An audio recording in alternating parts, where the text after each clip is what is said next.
ఘనంగా అంతర్జాతీయ యోగ దినోత్సవ వేడుక.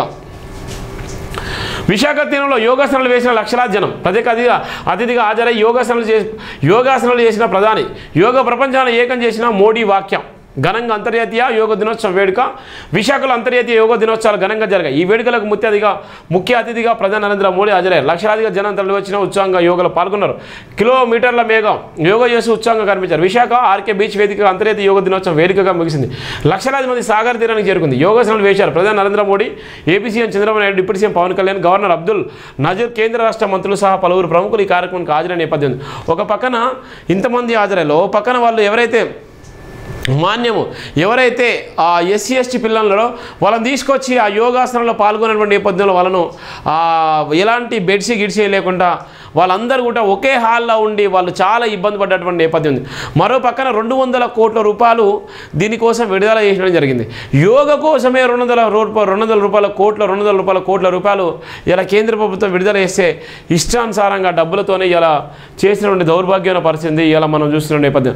యోగాను ఇలా ఏ విధంగా చేసి ఒకరోజు యోగా చేశారు, ఒకరోజు యోగా కోసం 200 కోట్ల రూపాయలు, ఒకరోజు యోగా చేసి నిజంగా ఏమైనా ఎస్టాబ్లిషన్ చేస్తున్నారా? మరి యోగా చేసినటువంటి ఆ 200 కోట్ల రూపాయలతోని ఆ రోజు యోగా చేసుకున్నటువంటి ఏమైనా సొంతంగా ఏమైనా స్థలాలు నిర్మిస్తున్నారా? లేకపోతే జిల్లా హెడ్ క్వార్టర్లో కానీ యోగా చేసుకున్నటువంటి వెసులుబాటు కానీ ఆయన కల్పించేటువంటి నేపథ్యం ఉందా? ఒక్కరోజు యోగా కోసం అన్ని కోట్ల రూపాయలు ఖర్చు పెట్టి అడావిడి చేసి ఇలా పేద బడుగు బలైన వర్గాల పిల్లల జీవితాలను కూడా ఆగం చేసేటువంటి దౌర్భాగ్యమైన పరిస్థితి ఇలా కేంద్ర ప్రభుత్వం చేసింది. యోగా చేయొద్దు అనట్లేదు, యోగా చేయాలి, కానీ కంటిన్యూ చేసుకునేటువంటి నేపథ్యంలో ఒకరోజు యోగా చేస్తే జీవితాలు మారిపోతాయా? ఒకరోజు యోగా కోసము ఇవాళ అమాయకులైనటువంటి గిరిజన బిడ్డలను తీసుకొచ్చి అక్కడ వాళ్ళ పరిస్థితులు చూస్తే ఘోరాతి ఘోరంగా ఉన్నాయి.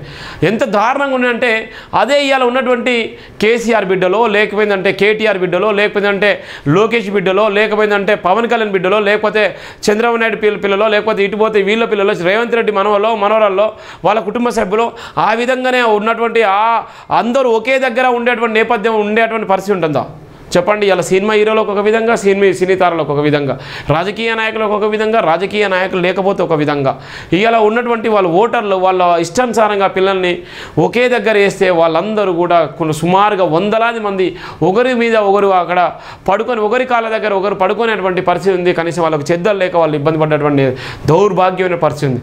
ఆఖరికి పోయేసరికి అక్కడ ఉన్నటువంటి ఆ యోగాసనాలు అయిపోయిన తర్వాత అక్కడ కొట్టుకునేటువంటి నేపథ్యం ఉంది. అంతటి కారణం ఏంది? ప్రభుత్వ నిర్లక్ష్యం కాదా? ప్రభుత్వం అక్కడ మీడియా ఉంటుంది, ప్రతి ఒక్కరు ఉంటారు, ప్రతి ఒక్కరు సెల్ ఫోన్ ఉంటుంది అనేటువంటి నేపథ్యం లేదా? 200 కోట్ల రూపాయలు విడుదల చేసుకొని ఎవరి చేతిలో పోయింది, ఏమైపోయింది ఒక్క గంట సేపటికి అనేటువంటిది ప్రధానమైనటువంటి వార్త ఇది.